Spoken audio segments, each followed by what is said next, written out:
अपन last बात कर रहे थे जलवायु, है ना। और जलवायु में हमने कुछ बातें कर ली थी, और एक महत्वपूर्ण बिंदु और हमको उसमें देखना है। क्या देखना है? कि जलवायु को प्रभावित करने वाले कारक, और जितने भी कारक अपन पढ़ रहे हैं उनमें से कुछ कारक ऐसे होंगे जो आपने पहले ही पढ़ रखे होंगे, क्योंकि आपने कक्षा 11 में जलवायु को पढ़ा है ना। तो कितना पढ़ा है उसकी अपन जानकारी भी ले लेंगे, है ना। थोड़ा बहुत तो याद होगा अपने को, नहीं है कोई बात नहीं, नहीं है तो कोई बात नहीं, और है तो अच्छी बात है।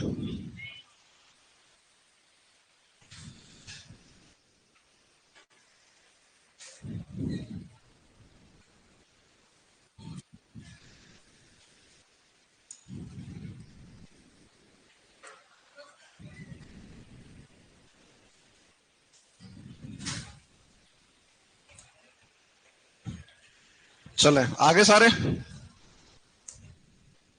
अपने जो है लास्ट बात की थी राजस्थान की जलवायु की विशेषताएं हमने पढ़ी थी, है ना।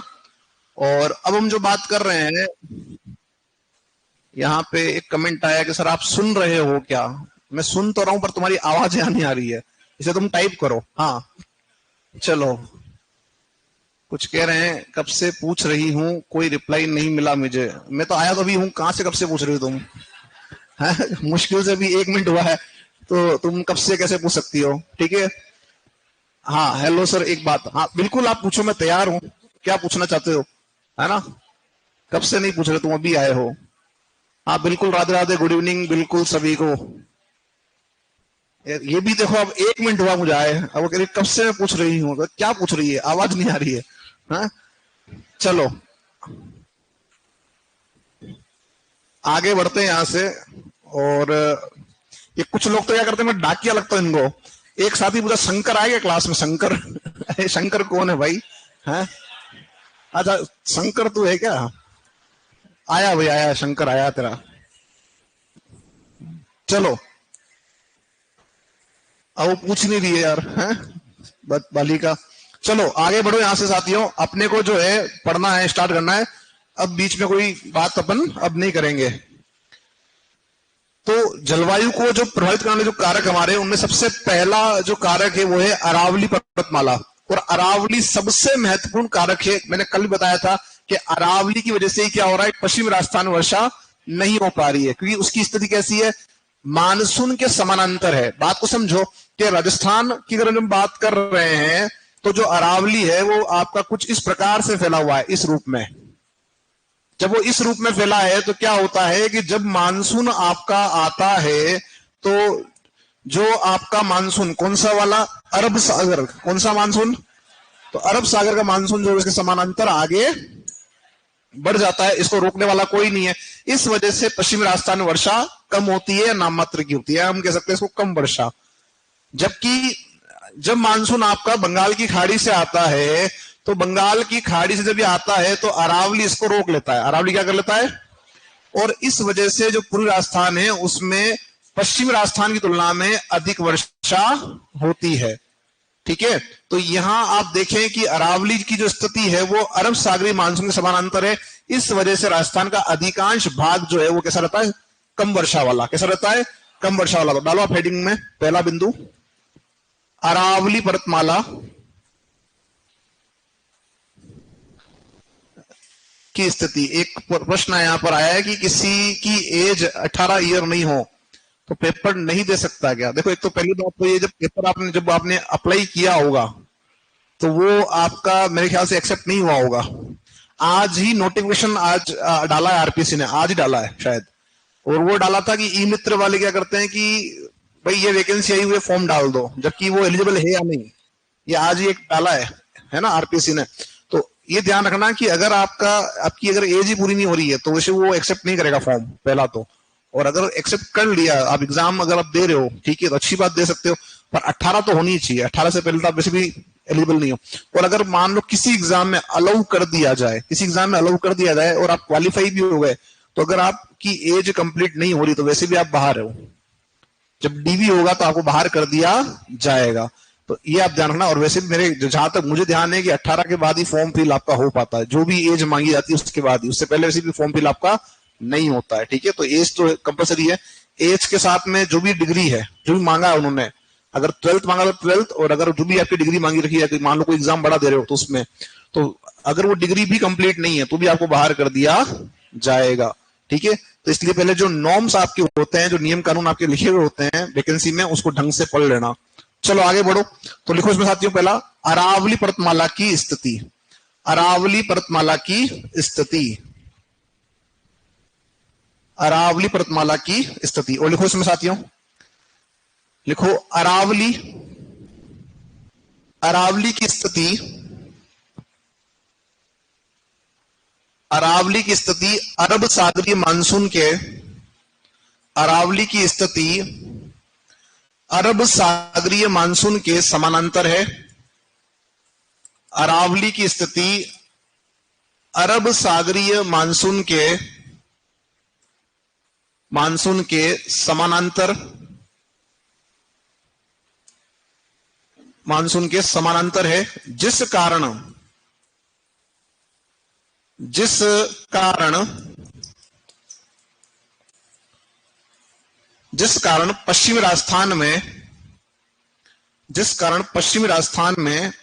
पश्चिमी राजस्थान में वर्षा कम होती है। जिस कारण पश्चिमी राजस्थान में वर्षा कम होती है, वर्षा कम होती है। क्लियर? चलें नेक्स्ट हम बात करते हैं। अगला, एक बार बार एक ही कमेंट आ रहा, लास्ट में इस पे बात कर रहा हूं, फिर आपकी बात अपन इसको यहाँ पे अब नहीं करेंगे इस क्लास के अंदर। वैसे तो ये होता है कि एग्जाम के दिन तक आपका जो है आप हो जाना चाहिए एलिजिबल। ठीक है, एग्जाम के दिन तक, तो इसलिए आप निश्चिंत रहो, तैयारी कर लो। चलो आगे बढ़ो, यहां से नेक्स्ट हम बात करते हैं। अगला लिखो नेक्स्ट, समुद्र तल से दूरी। समुद्र तल से दूरी। अब बात ये ध्यान रखना कि मैंने कल एक बात कही थी आपसे कि जो आपका दो तरह की स्थिति बनेगी। पहली स्थिति बनेगी कि एक को तो वो क्षेत्र जो समुद्र तल के निकट है, और एक वो क्षेत्र जो समुद्र तल के दूर है। जैसे हमारा राजस्थान निकट है या दूर है? हमारा राजस्थान निकट है कि दूर है? तो दूर है। कैसा है? दूर है। निकट में अगर हम लें उदाहरण, तो निकट में हम उदाहरण लेते हैं आपका मुंबई। किसका लेते हैं? तो जो स्थान निकट में होते हैं, जो स्थान आपके समुद्र तल के निकट में होते हैं, वहां पवने चलती है दैनिक प्रारूप में। दैनिक प्रारूप में कैसे? समझो, मैंने कल बताया था पवने कहां से कहां चलेगी? उच्च दाब से, यानी ठंडे से गर्म की ओर। जब दिन का समय होता है तो दिन के समय में जो जलीय भाग है, इस जलीय भाग का जो आपका तापमान है, वह तापमान स्थल की तुलना में क्या होगा? कम होगा। और जो आपका जलीय भाग है वहां पर क्या रहेगा? High pressure. और जो आपका स्थल है वहां पे क्या रहेगा? Low pressure. तो पवने जो है वो आपकी जल से कहां चलेगी? स्थल की ओर। ये कब हो रहा है? दिन में। कब हो रहा है? यानी ये क्या हो जाएगी? दैनिक पवन। क्या कहलाएगी अब? और इसी का उल्टा कर लो रात्रि में, कि रात्रि में जो आपका स्थल भाग है वो हो जाएगा हाई प्रेशर का जोन, और वो ये जो आपका जलीय भाग है हो जाएगा लो प्रेशर। तो पवने चलेगी स्थल से जल की ओर। ये कब हो रहा है? रात्रि में। तो ये क्या कहलाएगी? रात्रि समीर या स्थली समीर। अब समझो ऐसा क्यों हुआ कि जब दिन का समय होगा तो सूर्य का जो ताप मिलेगा उससे क्या होगा कि जो आपका स्थल भाग है वो जल्दी गर्म हो जाएगा। क्या हो जाएगा? और जल का एक गुण होता है कि वो देर से गर्म और देर से ठंडा होता है, तो इसको टाइम लगेगा। इसकी तुलना में स्थल भाग क्या हो जाएगा? जल्दी गर्म हो जाएगा। तापमान ज्यादा होने पर यहां पर वायुदाब कम हो जाएगा। तो क्या हो जाएगा? यहाँ हाई प्रेशर, यहाँ लो प्रेशर, और पवने जल से स्थल की ओर। कब चल रही है? दिन में। उल्टा कर लो, रात्रि जब होगी तो आपका जो स्थल भाग गर्म हुआ वो क्या हो जाएगा? विकिरण हाश करके, यानी जो उष्मा उसने प्राप्त की दिन में, उसको छोड़ के क्या हो जाएगा? ठंडा हो जाएगा। और ये जलीय भाग क्या हुआ? देर से गर्म हुआ। तो मैंने क्या बताया? देर से ठंडा होगा। तो ये स्थल की तुलना में जलीय भाग क्या रहेगा? ज्यादा गर्म रहेगा। इस वजह से रात्रि में क्या होगा? पवने चलेगी स्थल से जल की ओर। तो ये तो हो गई बात वहां की, जो स्थान निकट है। जो स्थान कहां है? निकट है, तो वहां दैनिक प्रारूप में पवने चलती है। अब हम बात करते हैं हमारे राजस्थान की। राजस्थान आपका जो है वो समुद्र तल से दूरी पर है। इस वजह से यहां पर वार्षिक प्रारूप, कौन सा प्रारूप? वार्षिक प्रारूप में पवनें चलती है जब आपका यहाँ पर ग्रीष्म काल होता है तो पवनें आपकी जो है वो जल से स्थल की ओर चलती है, क्योंकि ग्रीष्म काल में यहाँ तापमान ज्यादा होने के कारण क्या बन जाता है, लो प्रेशर, और यहाँ क्या बन जाएगा, जलीय भाग पर हाई प्रेशर। तो पवनें चलेगी कहां से कहां, जल से स्थल की ओर। कब चल रही है, ये चल रही है ग्रीष्म में। कब चल रही है, ग्रीष्म जो काल होता है उसमें आपकी ये स्थिति बनेगी, जिसे हम कहते हैं मानसून का आना। मानसून का शीतकाल में स्थिति उल्टी हो जाएगी, क्योंकि शीतकाल में ये जो आपका स्थल है वो हो जाएगा हाई प्रेशर का जोन, और जो जलीय भाग हो जाएगा वो लो प्रेशर का जोन, और ये आपका जो पवनें हैं वो चलेगी आपकी स्थल से जल की ओर, जिसे हम कहेंगे मानसून का लौटना, मानसून का। और अगर आपने थोड़ा बहुत कहीं पढ़ा हो इस चीज को, तो ये जो इलाका है, ये जो पट्टी हमारी है, ये लौटते हुए मानसून से वर्षा प्राप्त करती है, लौटते हुए मानसून से वर्षा प्राप्त करती है, जिसे हम कहते हैं कोरोमंडल तट। याद आ रहा है, जो तमिलनाडु का इलाका है और जो आंध्र प्रदेश की पट्टी है, ये वर्षा कब प्राप्त करती है, शीतकाल में, लौटते हुए मानसून से। तो ये दो पैटर्न आपको मिल रहे हैं। अगर निकट में हुआ तो दैनिक प्रारूप, और अगर दूर हुआ तो वार्षिक प्रारूप। राजस्थान में कौन सा है, वार्षिक प्रारूप। दैनिक प्रारूप के लिए हमने क्या एग्जांपल लिया, हमने लिया मुंबई का, कि वहां पर दैनिक पैटर्न में आपका जो है पवनें चलती है, और हमारे राजस्थान में वार्षिक प्रारूप में पवनें चलती है। तो लिखो इसके अंदर साथियों, लिखो इसके अंदर, लिखो जो स्थान समुद्र तल के निकट होते हैं, जो स्थान समुद्र तल के निकट होते हैं, समुद्र तल के निकट होते हैं, जो स्थान समुद्र तल के निकट होते हैं, वहां पवनें दैनिक प्रारूप में चलती है, वहां पवनें दैनिक प्रारूप में चलती है, दैनिक प्रारूप में चलती है, लिख दिया। नेक्स्ट लिखो अगला बिंदु, जबकि जो स्थान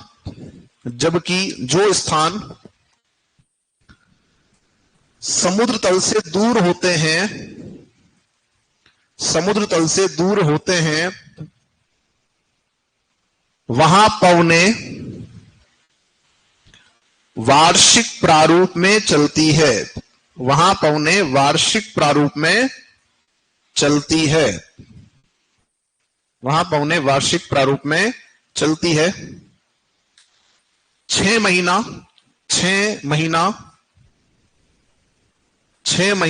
जल से, हाँ वार्षिक प्रारूप में चलती, लिख दिया, वार्षिक प्रारूप में चलती है। 6 महीना जल से स्थल, 6 महीना जल से स्थल कर देना ब्रैकेट में, ग्रीष्म। कब स्थिति बन रही है, ग्रीष्म में। 6 महीना जल से स्थल, और क्या कर दिया कोष्टक में, ग्रीष्म में, और ब्रैकेट बंद। फिर लिखो 6 महीना स्थल से जल, 6 महीना स्थल से जल, 6 महीना स्थल से जल, ब्रैकेट में कर देना शीत। क्या कर दोगे कोष्टक में, शीत है ना, ब्रैकेट बंद। 6 महीना स्थल से जल की ओर चलती है, स्थल से जल की ओर चलती है। तो ये पैटर्न जो अपने देखा वो कहां का देखा, राजस्थान का। कहां का देखा, राजस्थान में 6 महीना इधर से इधर और 6 महीना इधर से इधर। अब किसी के दिमाग में बात आ रही है 6 महीना कैसे, 6 महीना तो मानसून हमारे आता ही नहीं है, तो आप 6 महीना कैसे कह रहे हो। तो ध्यान रखना कि मानसून आपके यहाँ आ रहा है, तो आने से पहले बन रहा है। मानसून आपके यहाँ आ रहा है, उससे पहले क्या हो रहा है। तो एक पूरा प्रोसेस जो काम करता है, उस पूरे प्रोसेस में 6 महीने की अवधि आपकी काम करती है। ठीक है, अगर आप इसको गिनेंगे हाथ में तो भी मैं गिना सकता हूं। कैसे, तो आप अभी जो है आगे चलेंगे, अभी अपन तब अपन देखेंगे कि कुछ अपन देखेंगे उसमें कि ऋतु चक्र आएगा। क्या आएगा, तो उस समय वो इस बात को देखेंगे कि किस तरह से 6 महीने की अवधि आपकी, कम से कम 6 महीने की अवधि आपकी इसमें लगती है। चलते अपन आगे। यहाँ एक बात और समझ लो, ये आप इस चित्र को आप देखो, अपन ने पहले क्या किया, देसी डायग्राम बनाया ताकि अपने समझ में आ गया। अब यहाँ जाओ, विदेशी भी चलते हैं। दिन में क्या हो रहा है, हाई प्रेशर से लो प्रेशर, तो पवनें कहां चल रही, जल से, क्योंकि वो ठंडा है और ये स्थान गर्म है। जबकि रात्रि में क्या हो रहा है, उल्टा हो रहा है, ये स्थान क्या हो गया अब आपका ठंडा और वो हो गया आपका गर्म। ठीक है, तो दैनिक पवन और ये आपकी रात्रि पवन के नाम से इसको अपन जानेंगे। ठीक है, अगला जो आपका आ रहा है वो आ रहा है समुद्र तल से ऊंचाई। क्या आ रहा है, मैंने कल बताया था कि जो स्थान समुद्र तल से ऊंचे होते हैं वहां पर आपका तापमान घटता है। अब एक्चुअल में क्या है कि जो आपकी पृथ्वी तल है, आपका जो पृथ्वी तल हमारा है, इस पृथ्वी तल से हम जब जाएंगे ऊंचाई पर तो तापमान घटेगा। तापमान, तो हम ये कह सकते हैं कि वायुमंडल में ऊंचाई पर जाने पर तापमान घटता है। ठीक है। अब यहां जो है, एक तो यहां कुछ साथी जो है वो खाली बैठ के कमेंट कर, मैंने कहा कि मानसून को बनने में टाइम लगता है, तो कितना टाइम लगता है? 2 मिनट लगते हैं, मैगी का पैकेट छोड़ना तो है ना। 6 महीने कह रहा हूं, 6 महीने की अवधि है। चले अपन इससे आगे, यहां आगे बढ़ो। अब अपन जो बात कर रहे हैं कि वायुमंडल में ऊंचाई पर जाने पर तापमान घटता है। अब कहां घटता है और कहां बढ़ता है उसकी हम बात करें तो ध्यान रखना कि घटने का जो प्रोसेस है वो मूलतः क्षोभ मंडल में होता है। कहां होता है? क्षोभ मंडल जो है वो आपके वायुमंडल की पहली हमारी क्या है? परत है। पहली क्या है हमारी? परत। तो क्षोभ मंडल तक ऊंचाई पर जाने पर तापमान घटता है, ये हमने देखा है। और इसके जो घटने की दर है वो कितनी है? तो प्रति 165 मीटर पर, प्रति 165 मीटर पर 1 डिग्री सेंटीग्रेड तापमान घटेगा। कितना घटेगा? 1 डिग्री सेंटीग्रेड तापमान घटेगा। अब बात यह आती है, हमने क्या बोला? क्षोभ मंडल तक तापमान घटता है। और कहां जा रहे हो? वायुमंडल में। कहां जा रहे हो? तो यहां एक प्रश्न और आपके तैयार हो गया कि बताओ वायुमंडल कितनी ऊंचाई से स्टार्ट होगा?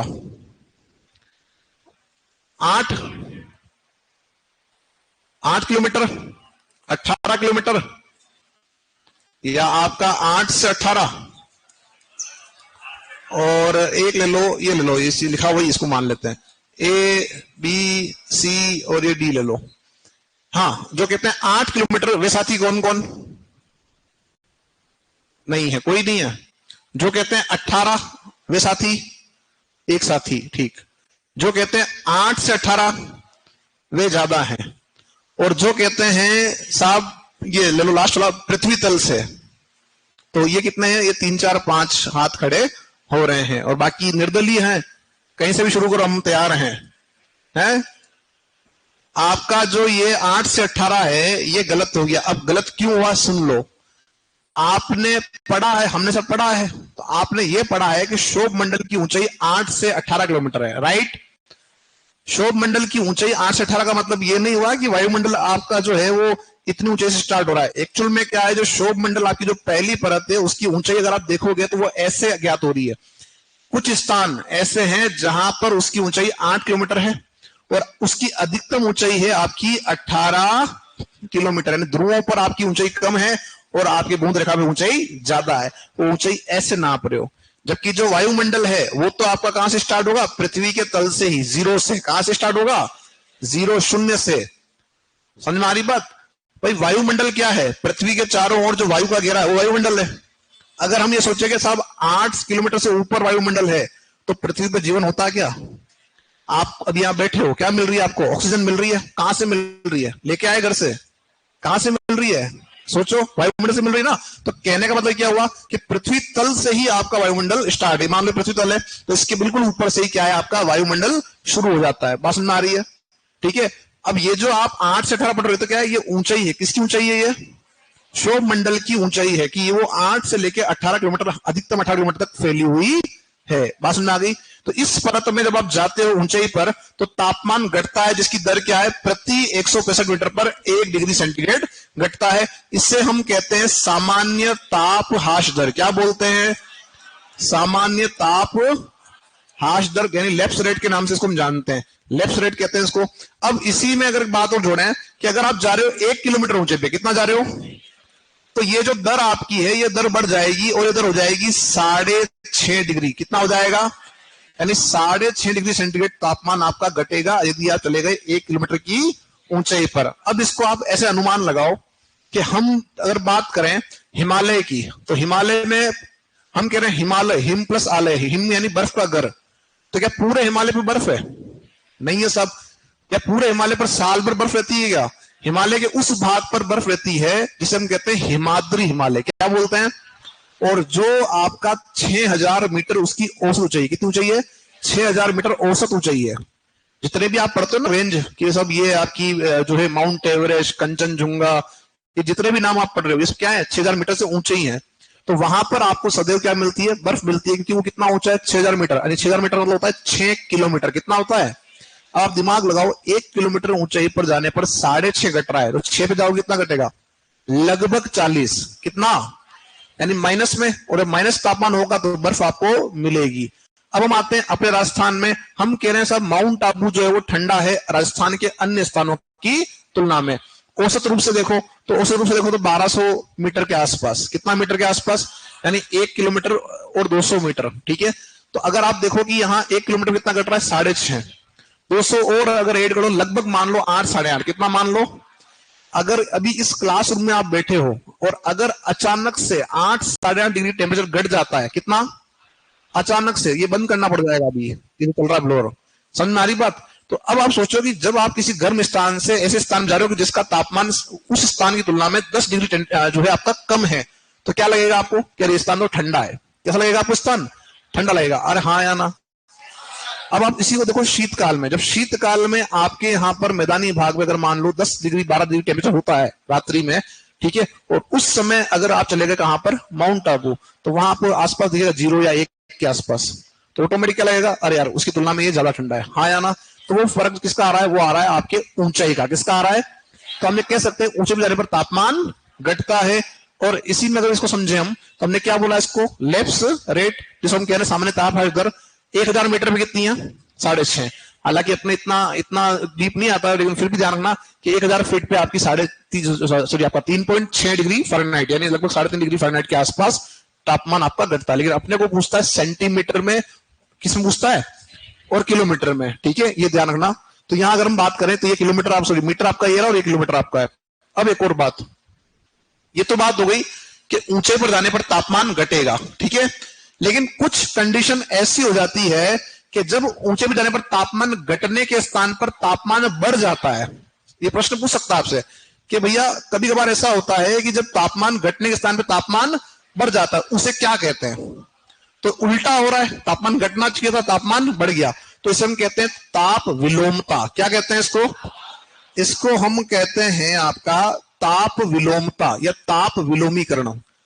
ताप विलोमता या ताप विलोमीकरण जो आपका है, ये आपका क्या है कि आपका ऊंचाई पर जाने पर तापमान घटने के स्थान पर बढ़ गया। दूसरा प्रश्न कि ताप विलोमता की स्थिति कब देखने को मिलेगी, ताप विलोमता की स्थिति देखने को कब मिलेगी, तो ध्यान रखना ये कंडीशन आपको मिलेगी मूल रूप से शीत रात्रि में। कब मिलेगी, जब शीत रात्रि होती है, यानी शीतकाल की जो रात्रियां होती है उनमें। कैसे, अब आप ये कहेंगे सब ये कैसे हो गया भाई, तापमान घटना चाहिए, तापमान बढ़ कैसे रहा है। तो आप ये दिमाग लगाओ, शीतकाल में क्या होगा कि दिन के समय में जब सूर्य आपका आ रहा है, तो जब सूर्य आ रहा है तो क्या होगा, सतह का तापमान बढ़ेगा, बढ़ेगा ना। और जब सतह का तापमान बढ़ेगा तो सतह के निकट की जो वायु है वो गर्म होकर ऊपर जल जाएगी, और वो कहां इकट्ठी हो जाएगी, यहां पे इस जगह पर इकट्ठी होगी साहब। अब क्या हुआ, जैसी आपकी जो है रात्रि हो गई, तो रात्रि होने पे क्या हुआ कि ये जो आपका स्थल भाग है क्या हो गया, ठंडा हो गया। क्या हो गया, ये ठंडा हो गया। और ये जब ठंडा हुआ तो यहाँ तापमान क्या हो गया, यहाँ ताप कम हो गया, क्योंकि आपने जो है विकिरण हाश कर दिया, जितना आपने उष्मा ली थी उसको छोड़ दी। अब जब आप इससे ऊंचे पर जाओगे तो आपको जब ये वायु वहां पर दिखेगी तो ये क्या करेगी, उस स्थान को गर्म कर देगी। क्या कर देगी, तो इससे हम क्या कह रहे हैं, इसे हम कह रहे हैं ताप विलोमता। और ये कब हो रहा है, शीतकाल की रात्रों में। आप चाहें तो कभी चेक कर लेना इस बात को कि आपके जो है, मानो जहां भी आप रहते हो तो उसके आसपास कोई ऊंचाई पे मंदिर है या कुछ भी है, तो आप नाप लेना कि जो धरातल का तापमान है वो और जो ऊंचाई पे जाने में जो तापमान है आपका, उसमें दोनों में आपको अंतर मिलेगा, और ऊंचे पे तापमान आपको ज्यादा मिलेगा। बात समझ आ रही है, और क्यों मिलेगा उसका कारण ये आपका रहता है। इसे हम क्या बोलते हैं, इतना ही पूछेगा कब होता है, तो कब होगा, शीतकाल की रातों में। चलो लिखो साथियों, इसमें लिखो समुद्र तल से ऊंचाई में, लिखो लिखो समुद्र तल से ऊंचाई में लिखोगे वायुमंडल की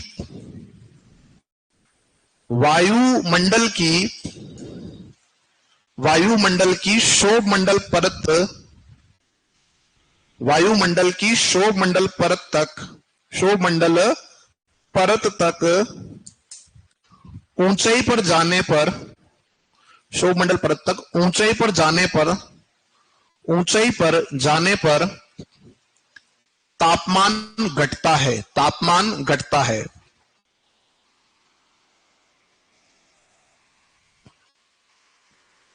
जिसकी दर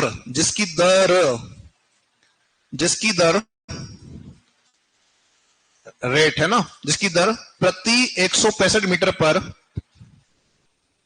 जिसकी दर प्रति 165 मीटर पर 1 डिग्री सेंटीग्रेड है।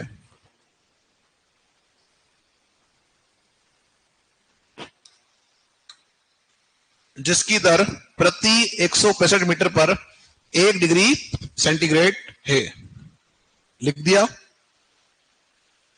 इसे सामान्य ताप हाश दर कहते हैं। इसे सामान्य ताप हाश दर कहते हैं। इसे सामान्य ताप हाश दर कहते हैं। इसे सामान्य ताप हाश दर कहते हैं। सामान्य ताप हाश दर कहते हैं। लिख दिया। कोष्टक बना के लिखो। 1 किलोमीटर ऊंचाई पर, 1 किलोमीटर ऊंचाई पर तापमान में 6.5 डिग्री सेंटीग्रेड की कमी। 1 किलोमीटर ऊंचाई पर तापमान में 6.5 डिग्री सेंटीग्रेड की कमी। 1 किलोमीटर ऊंचाई पर तापमान में 6.5 डिग्री सेंटीग्रेड की कमी। ब्रैकेट बंद कर दिया। ये तो बात हो गई। तो ये बात समझ में आ गई हमारे को कि जो स्थान ऊंचे होंगे वहां तापमान कम मिलेगा। अब यहीं पर अगला बनाओ कोष्टक को लिखो ताप विलोमता। ताप विलोमता। ताप विलोमता और लिखो। लिखें शीतकाल की रातों में, ताप विलोमता हम लिखेंगे शीतकाल की रातों में, शीतकाल की रातों में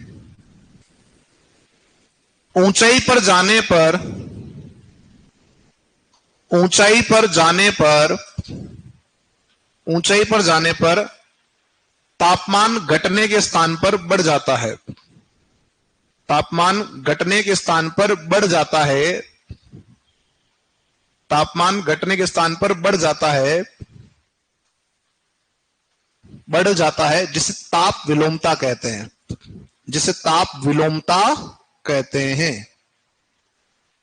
जिसे ताप विलोमता कहते हैं। जिसे ताप विलोमता कहते हैं। क्लियर सभी का?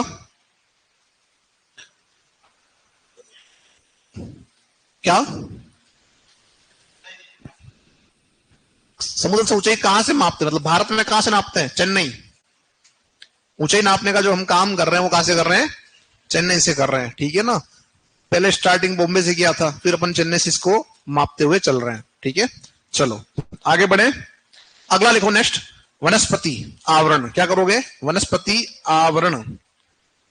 आपको ये बात मैंने कल भी कही थी कि आप जो है ये पढ़ते हुए आए हो कि पेड़ लगाओ बारिश होगी। ये मैंने कल समझाया भी था। अब बात ये आ रही कि सब पेड़ लगाने से बारिश कैसे होगी, उसको हम समझते हैं। तो आपने डाला हेडिंग वनस्पति आवरण, और इसको आप छोटी कक्षाओं से पढ़ते हुए भी आ रहे हैं। बात समझना कि 2 स्थान ले लिए हमने, ए स्थान और आपका बी स्थान। तो जो आपका ए स्थान है यहां पर आपको मिल रहे हैं सघन वन, डेंस फॉरेस्ट। सघन वन आपको मिल रहे हैं, डेंस फॉरेस्ट आपको मिल रहे हैं, घने जंगल आपके यहां पर हैं। तो यहां पर हमने कहा कि सब यहां तो आपका है सघन वनस्पति या सघन वन है, जबकि ये जो बी स्थान है ये वनस्पति विहीन है। कैसा है? वनस्पति विहीन है। इसको ऐसे समझो कि जो ऊपर वाला स्थान है वो तो हमारा हो गया, कौन सा स्थान? वो हो गया हमारा दक्षिण पूर्वी राजस्थान।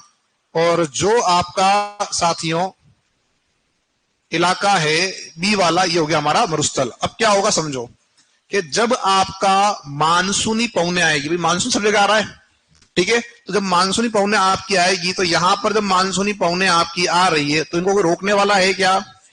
कोई रोकने वाला नहीं है, सीधे ही आपके आगे निकल जाएगी। ठीक है, और ये वर्षा यहां पर नहीं करेगी। तो यहां क्या होगा? यहां पर आपको अल्प वर्षा देखने को मिलेगी, या कम वर्षा जिसे हम कहते हैं वो मिलेगी, नाम मात्र की वर्षा। ठीक है, अल्प वर्षा। अब क्या होगा जब यही मानसून की जो आपकी पवने हैं वो जाएगी कहां पर, इस सघन वन वाले क्षेत्र में, तो ये वन क्या करेंगे, इसको रोक लेंगे। क्या करेंगे? अब बात ये आती है कि क्या मानसूनी पवने धरातल पर इतनी नीचे चलती है क्या ऊंचे भी चलती है? सोचो, जो पवने आपकी चलेगी वो कहां चलेगी, नीचे चलेगी या ऊपर? चलो दो आंसर आ रहे, नीचे और ऊपर दोनों आंसर आ रहे। जो कहते हैं नीचे चलेगी वे कौन कौन? जो कह रहे हैं नीचे नीचे चलेगी वे कौन कौन है? वे साथी कुछ एक है, ठीक है। और जो कहते हैं कि ऊपर चलेगी वे कौन कौन? ऊपर वाले कुछ है, और बाकी निर्दलीय, चले तो ठीक, नहीं चले तो ठीक। अब मैंने जब डायग्राम बना दिया है उसके बाद भी आप ये सोच रहे हो ऊपर चलेगी, संभव है क्या भाई? मैंने डायग्राम बना दिया के बाद में ये प्रश्न किया है, तो आप दिमाग लगाओ कि भैया अगर मैंने यहां लिख दिया है इसका मतलब बात सही लिखी होगी। तो पहली बात ये जानना कि जब आपके वायु में आर्द्रता होगी तो वायु क्या हो जाएगी, भारी, पवने क्या हो जाएगी, और वो कहां चलेगी, नीचे, ठीक है। अभी तो बताया था कि वायुमंडल की स्टार्टिंग कहां से होती है, तल से। तो वो जो आप जब देखते हो किसी भी, आप जब धारा को देखोगे, वायु धारा को देखोगे, तो वो पूरी एक रेंज चलेगी। जैसे मान लो पूरा स्लेब है, तो ये इसका तल जो आपका हिस्सा तल वाला है वो, और ये इसकी शोभ मंडल तक ऊंचाई, और वो यूं चलेगी, ठीक है। अब यहां समझो बात को, जब ये यहां आपकी जा रही है तो क्या हो रहा है कि इस वायु के इस पवन के साथ साथ में ऊपर ऊपर कौन है, बादल, कौन है, बादल चल रहे हैं। अब जैसे ही ये आपकी जो पवन जो इन बादलों को आगे ले जा रही थी, ठीक है, ये रुक गई तो बादल भी क्या होंगे, रुक जाएंगे। और बादल में क्या है, पानी, और बादल कैसे, भारी, तो क्या करेंगे, नीचे बैठेंगे। जब वो नीचे बैठ रहे होंगे तो दिमाग लगाओ, अभी पढ़कर आए थे कि नीचे तापमान कैसा होगा, ज्यादा, और वो पानी को क्या करेगा, वो जो बर्फ जो आपका बादल है वो क्या करेगा, एक तरह से वो पानी को आपका बरसाएगा, क्योंकि नीचे तापमान क्या है, ज्यादा है। तो इस वजह से क्या हो रहा है, हमारे इस वाले भाग में आपको ज्यादा बारिश देखने को मिलेगी, क्योंकि यहां पर क्या हुआ, सघन वनस्पति है, और इस वजह से यहां पर आपका अधिक वर्षा होगी। क्या होगी, अधिक वर्षा होगी। कोई आपत्ति किसी की, कोई आपत्ति किसी की? अब इसी में समझो एक और बात, ये कौन है, मानसूनी पवन है। कौन है ये? तो इधर भी जा रही है और इधर भी आ रही है। अब एक बात समझो यहां पे कि पश्चिम राजस्थान में तो कहीं पर भी आपके जो है सघन वन नहीं है, लेकिन कुछ समय से वहां पर आपकी जो है वर्षा ज्यादा भी हो रही है, और कई बार तो बाढ़ की स्थिति बन जाती है। तो ऐसा क्यों? ये प्रश्न आपका जो है एक बार इंटरव्यू पूछा गया आरएस के। हाँ, कुछ कहना चाह रहे हो? नहीं, कोई नहीं, हाँ, वेरी गुड। दोबारा बोलूं? चलो दोबारा बोल देते हैं प्रश्न को। मैंने कहा कि जो आपका मरुस्थल है, थार मरुस्थल, वहां पर तो कोई भी सघन वन का इलाका नहीं है, लेकिन फिर भी कुछ वर्षों से वहां पर बारिश ज्यादा हो रही है, और कुछ बार तो क्या होता है वहां पर बाढ़ भी आती है। तो उसका कारण क्या है? जलवायु परिवर्तन है। आ जाओ थोड़ा समझो इसको भाई। आपको यह कहा कि अवरोध चाहिए, क्या चाहिए? ऊपर क्या समझ के आया कि वृक्षों का अवरोध आ जाएगा तो वो रुक जाएंगे। अब ये अवरोध कुछ भी हो सकता है। ये जो पवन आपकी जा रही है, ये पवन ये थोड़ा ना कह रही कि खाली पेड़ होगा तो ही रुकूंगी, बाकी नहीं रुकूंगी। ये बोल रही क्या? ऐसा नहीं बोल रही है। तो क्या कह रही है? अवरोध दिया और रुक जाऊंगी, हाँ या ना? अब आप देखो कि पश्चिम राजस्थान के अंदर मैंने आपको पढ़ाया था मरुस्थल में कि मरुस्थल आपका जो इलाका है वो ऐसा इलाका है जहां पर आपने उद्योग, कृषि, खनन, परिवहन सब करना स्टार्ट कर दिया, और आपने नहरों से पानी लाना स्टार्ट कर दिया। इस वजह से क्या हो गई, वहां पर जनसंख्या बढ़ गई। अब जब जनसंख्या बढ़ेगी तो लोग क्या करेंगे, घर बनाएंगे।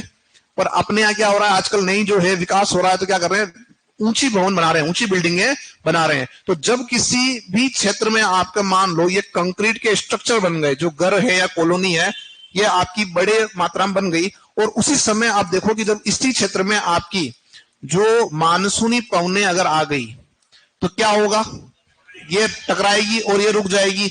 और जब ये रुक जाएगी तो क्या होगा, ऊपर के जो बादल हैं वो भी रुक जाएंगे, और यहाँ क्या करेंगे, वर्षा करेंगे। अब हम ये जानते हैं कि मरुस्थल के अंदर जो है वो क्या है, बालू मिट्टी है। कैसी मिट्टी है? बालू मिट्टी है, जो पानी को सोखती नहीं है, और जितना भी पानी बरसेगा वो क्या हो जाएगा, उस क्षेत्र में भर जाएगा। और वहां पर कम बारिश में क्या होगा, जल भराव के कारण क्या लगेगा कि बाढ़ आ गई। भले बारिश वहां पे बहुत ज्यादा नहीं हो रही है, लेकिन क्या हो रहा है, केवल जल भराव के कारण में लग रहा है कि साहब यहाँ पे क्या हो गई, बाढ़ आ गई। बात समझ में आ रही है? तो ये ध्यान रखना कि यहाँ पर आपका जो है अब जो है भवन निर्माण आपके हो रहे हैं, जिससे कंक्रीट जो स्ट्रक्चर बन रहे हैं उस वजह से भी मानसून आपका जो है यहाँ आ रहा है और यहाँ वर्षा कर रहा है। तो एक कृत्रिम तरीका है, क्या है यह? लेकिन ये सक्सेस आपका इसलिए नहीं है कि कई बार ऐसा भी हो सकता है कि जो आपका है इस इलाके, मान लो आपने यहाँ बना दी घर, और हो सकता है इस इलाके में आपकी जो है उस गति से या उस मात्रा में वायु की जो पवने हैं, जो आपकी जो मानसूनी पवने हैं वो नहीं पहुंची, ठीक है। लेकिन अगर हम ये करें तो इससे हो सकता है कि कहीं ना कहीं कुछ मात्रा में आपको बारिश मिल जाए, और वो हो रहा है अभी, ठीक है।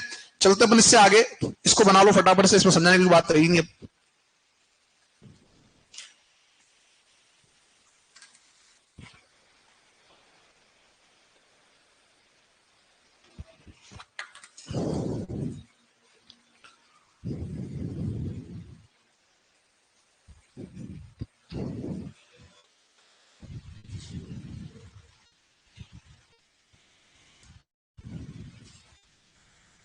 हाँ साथी, तुमने लिखा हुआ है पहले?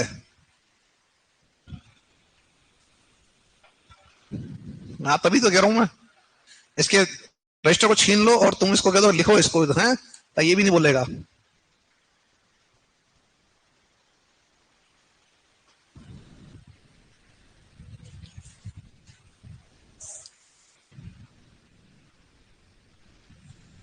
जल्दी करना इसको, है ना।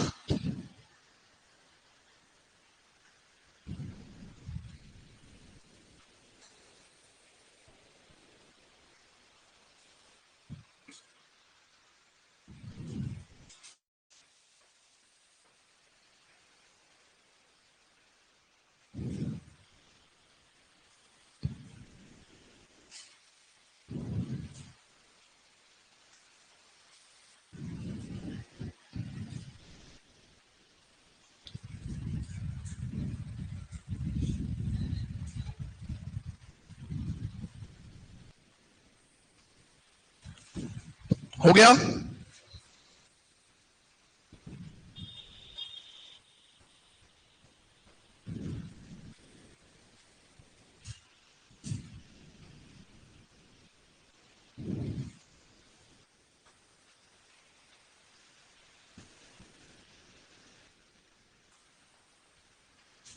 चलो चले से अपन आगे।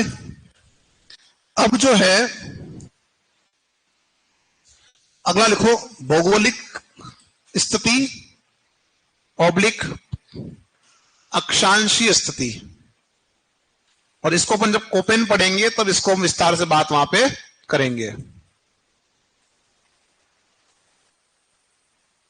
भौगोलिक स्थिति ऑब्लिक अक्षांश स्थिति, यानी ग्लोब पर आप कहां बैठे हैं, मैंने बताया था कि ग्लोब पर आप कहां बैठे हैं उससे आपकी जो है जलवायु निर्धारित होती है। अगर भूमध्य रेखा पर हो तो वर्ष भर क्या रहेगा, ग्रीष्मकाल। ध्रुवों के आसपास हो, ध्रुवों पर हो, उपध्रुवी क्षेत्रों में तो आपका वर्ष भर शीतकाल। आपका तो शीतोष्ण क्षेत्र में तो सर्दी और गर्मी दोनों बराबर। और जहां भी हम बैठे हैं उपोष्ण में, वहां पे क्या मिल रहा है, वहां पर आपका गर्मी की अवधि लंबी है जबकि शीतकाल छोटा है। कंप्लीट है यहां तक सभी का? तो ये अपन ने जो बात की है, ये अपन ने बात की है जो हमारी जलवायु को प्रभावित करने वाले कारक हैं उनके संदर्भ में। अब हम चलते हैं यहां से आगे, नेक्स्ट हम बात करेंगे आगे। हमको पढ़ना है ऋतु, क्या पढ़ना है, लेकिन ऋतु पढ़ने से पहले हमको देखना पड़ेगा ऋतु बनती कैसे है, ऋतु का निर्माण होता कैसे, कोई बता सकता है? ऋतु का निर्माण कैसे होता है, कोई बताएगा?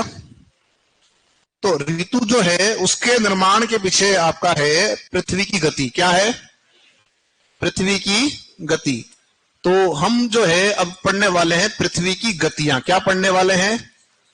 जो आपके मोशन है पृथ्वी के वो कौन कौन से हैं उसको हम देखें। तो दो तरह की गति है, सुन लेना, वैसे आपको पता होगा, दो तरह मैंने बोल दिया, कौन कौन सी है? परिक्रमण और परिभ्रमण, यानी दैनिक और वार्षिक, दो गतियां, दैनिक और। अब दैनिक और वार्षिक में समझें बात को कि दैनिक गति कौन सी है? दैनिक मतलब अपने अक्ष पर घूम रही है, अपने अक्ष पे जो घूम रही है क्या बोलोगे? दैनिक गति, यानी परिभ्रमण, परिभ्रमण अपने अक्ष पे घूम रही है। और दूसरा है सूर्य के चक्कर लगा रही है, उसे हम कह रहे हैं परिक्रमण। क्या कह रहे हैं? परिक्रमण। तो दो गतियां हैं जिसमें से पहली गति है परिभ्रमण गति, परिभ्रमण गति जिसे हम कह रहे हैं, जिसे हम कह रहे हैं दैनिक गति, जिसे हम कह रहे हैं दैनिक गति कह रहे हैं। दूसरा जो आपका है वो है परिक्रमण। क्या है? परिक्रमण, ठीक है, जिसे हम कह रहे हैं वार्षिक गति। क्या कह रहे हैं? वार्षिक गति। जैसे परिक्रमा में क्या होता है, जब आप मंदिर गए और मंदिर जाके दर्शन करने के बाद भगवान के चक्कर लगाया, वैसे ही जो पृथ्वी क्या करती है, सूर्य के चारों ओर चक्कर लगाती है, उसमें लगता है पूरा 1 वर्ष। जो दैनिक गति आपकी है उससे होता है दिन रात निर्माण। क्या होता है? दिन रात का जो निर्माण है वो आपका होगा दैनिक गति से होगा। जबकि वार्षिक गति जो आपकी है, जैसे हम कह रहे हैं परिक्रमण गति, उससे आपका एक पूरा वर्ष बनता है और उस पूरे वर्ष में ऋतु चक्र आपका चलता है, तो ऋतु निर्माण आपका इससे होता है। बात समझ आ रही है? ये कितने समय की होती है गति? 24 घंटे। और ये कितने की होती है? 365। तो वास्तविकता में ये होती है 23 घंटे 56 मिनट 48 सेकंड की। ठीक है, चलो इसको उतारें एक बार फटाफट से, जल्दी से। भौगोलिक स्थिति में कुछ नहीं लिखवाया, क्योंकि अपन जब आगे पढ़ेंगे कोपेन तब मैं आपको जो है समझाऊंगा, जो ऑनलाइन साथी पूछ रहे हैं। और मैंने बात कल समझा दी थी कि अपन अगर जब बात करते हैं भौगोलिक स्थिति की, तो हम ग्लोब पर कहां हैं उससे हमारी जलवायु निर्धारित होती है।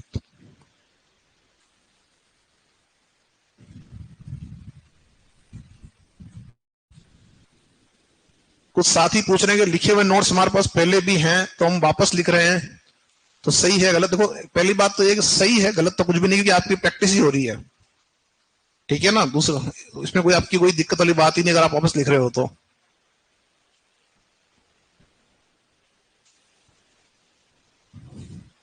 और जब लिख रहे हो तो क्या होता है, आपका ध्यान प्रॉपर रहता है पढ़ने में, और खाली अगर उस नोट्स को अगर हम कर रहे हैं तो उसमें पूरा प्रॉपर ध्यान हमारा नहीं रहता है।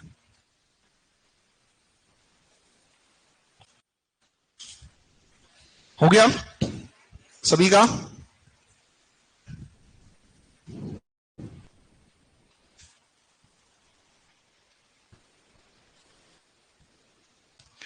चलें, अब देखो हमने कहा कि पृथ्वी क्या कर रही है, सूर्य के चक्कर लगा रही है, जिसे हम कह रहे हैं परिक्रमण गति या वार्षिक गति, हम उसे कह रहे हैं। इसमें होता क्या है भाई, सूर्य क्या है, केंद्र में है। सूर्य कहां पर है? केंद्र में है। ये सूर्य ये रहा है ना, और हमारी जो पृथ्वी क्या कर रही है, सूर्य के चक्कर लगा रही है। सब अभी लगवा दें चक्कर। तो जब सूर्य के चक्कर लगा रही है तो मूल रूप से हमारे पास में 4 तरह की स्थितियां बन रही है। कितने प्रकार की बन रही है? 4 प्रकार की स्थितियां बन रही है। ठीक है, यानी एक तरह से समकोणिक स्थितियां बन रही 4, यूं कह सकते हो आप। पर यहां पर आप जब देखोगे तो जो आपका 2 स्थितियां हैं, ये वाली और ये वाली, इन 2 स्थितियों में आपका जो सूर्य है वो चमकता है सीधा 0 डिग्री यानी भूमध्य रेखा पर। कहां चमक रहा? सीधा 0 डिग्री यानी कि भूमध्य रेखा पर, वर्ष में 2 बार सीधा।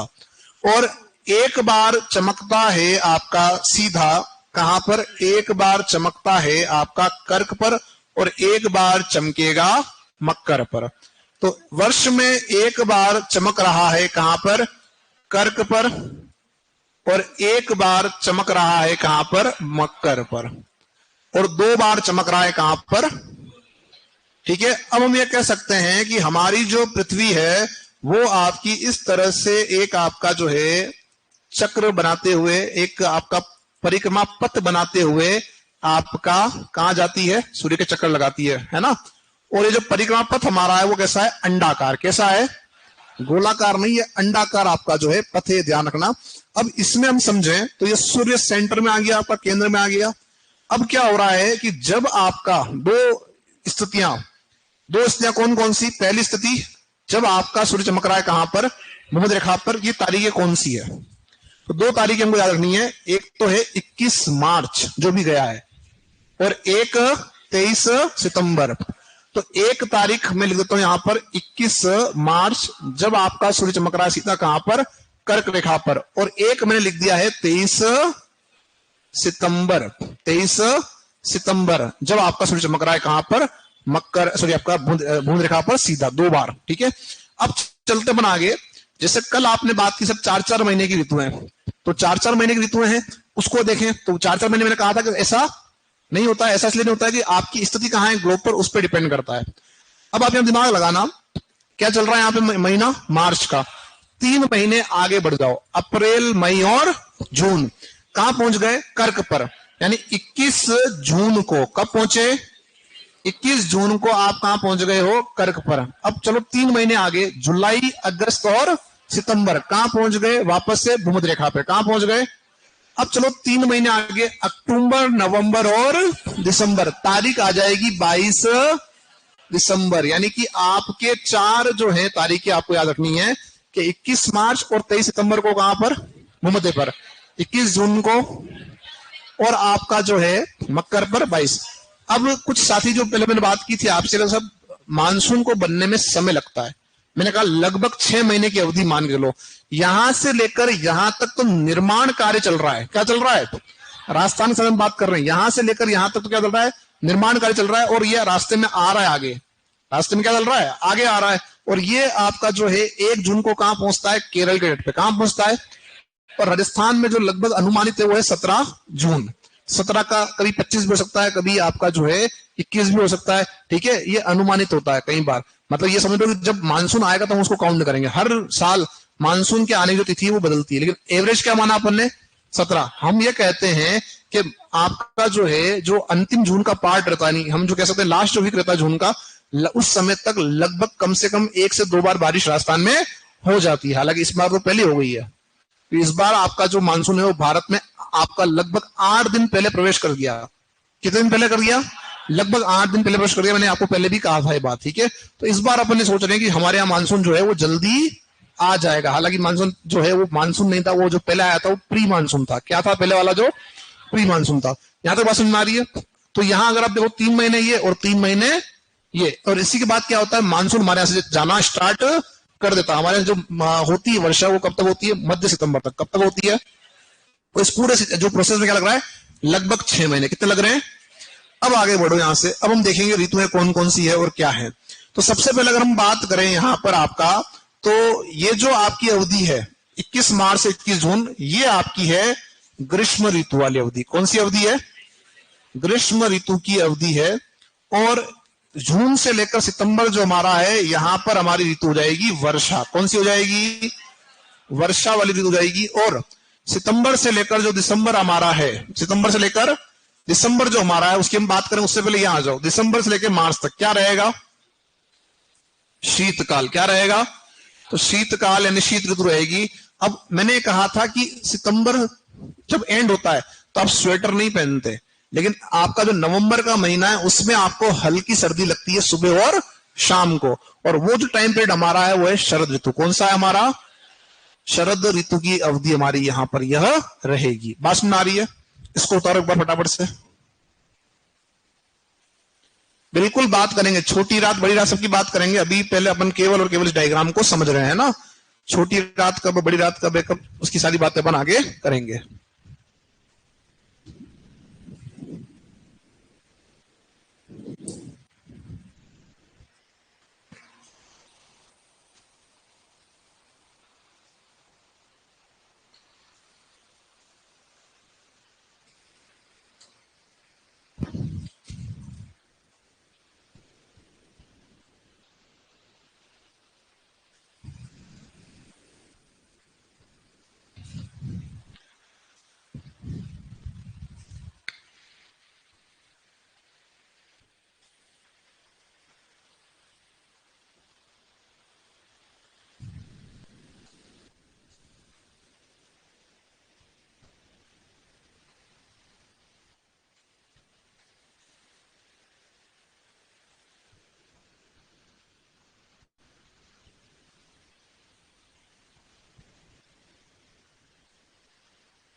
हो गया?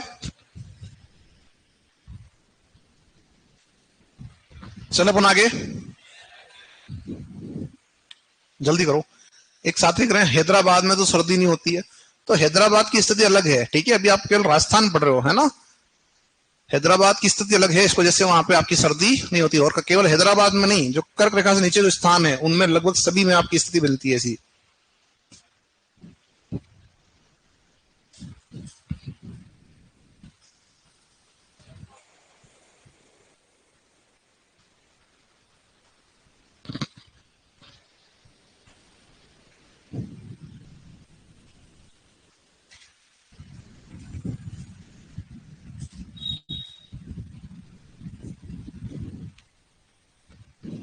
किसका बाकी है,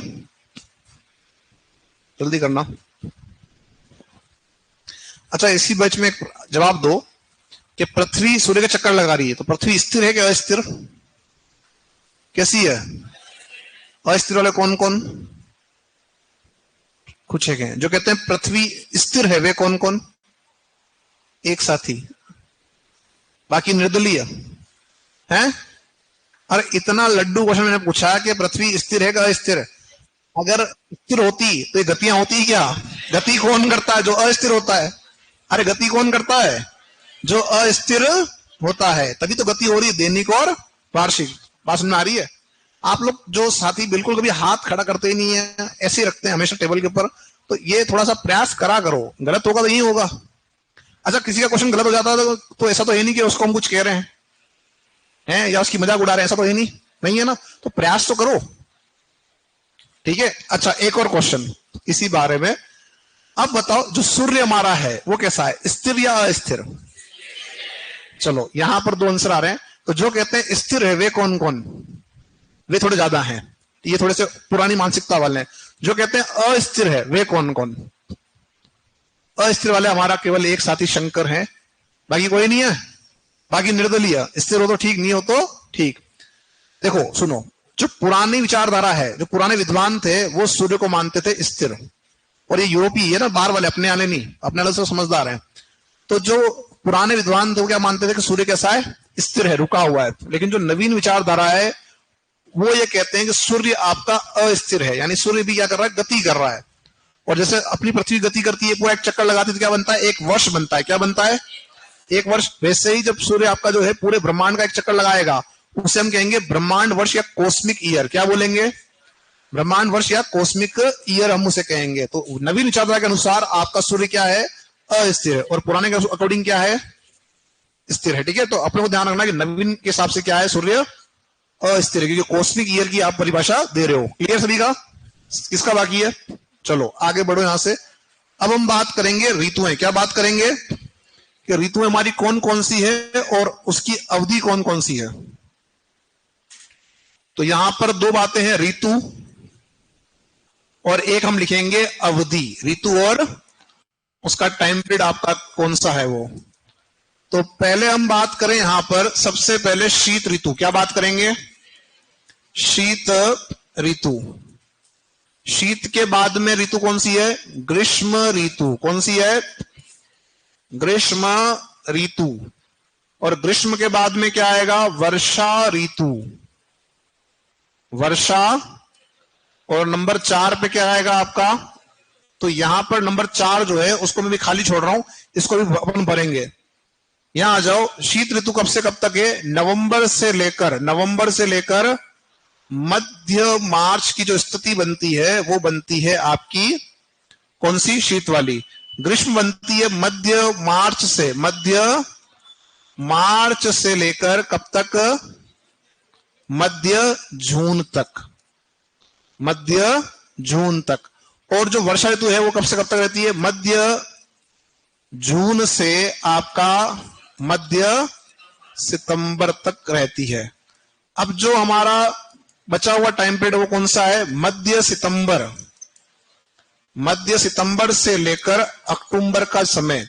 मैंने कहा था कि इस समय आपको सर्दी नहीं लगती है, और इस समय तो आपको उल्टा ज्यादा गर्मी लगती है, और इस स्थिति को हम कहते हैं अक्टूबर हीट। क्या कहते हैं, अक्टूबर हीट के नाम से इसको हम जानते हैं। क्या बोलते हैं इसको अपन, तो ये अक्टूबर हीट क्या है इसको अपन आगे पढ़ेंगे ना। अब बात ये आ रही है कि मैंने भी आपको कहा था कि राजस्थान ऐसा स्थान है जहां पर लगभग 8 महीने हमारे यहाँ गर्मी के हैं, और 4 महीने हमारे यहाँ लगभग 3-4 महीने क्या है, सर्दी के हैं। तो अगर आप ये देखोगे तो यहां तो केवल क्या आ रहा है, ग्रीष्म ऋतु मध्य मार्च से मध्य जून, यानी 3 महीने। अगर ऐसा है तो राजस्थान की जो जलवायु है वो उष्ण नहीं होनी चाहिए थी, वो होनी चाहिए शीतोष्ण, है ना। लेकिन यहां पर हम क्या करेंगे, राजस्थान की जलवायु कैसी है, उष्ण है। उसका कारण ये है कि ये जो पूरा का पूरा टाइम पीरियड है, ये यहां से लेकर यहां तक, ये पूरा, समझ में आ रही बात, ये पूरा टाइम पीरियड ग्रीष्म काल है। क्या है यह, और इस ग्रीष्म काल में ये अलग अलग घटनाक्रम हमको देखने को मिलता है। बात समझ में आ रही है। तो इस वजह से क्या हो रहा है, हमारे यहाँ जो है लगभग 8 साढ़े 8 महीने गर्मी का समय रहता है। इसको उतारो,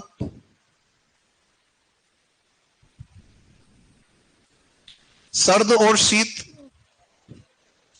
कोई विशेष फर्क आपका नहीं है, वो सेम बात ही सर्द और शीत है ना, सर्द रातें शीत रातें।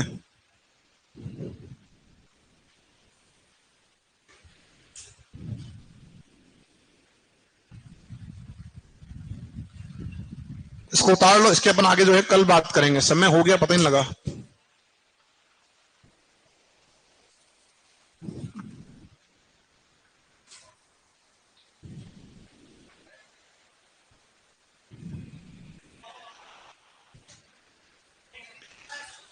कल का एक क्वेश्चन नोट करो, कल का, कल 5 जून है, पर्यावरण दिवस मनाओगे कल, उसकी थीम क्या है?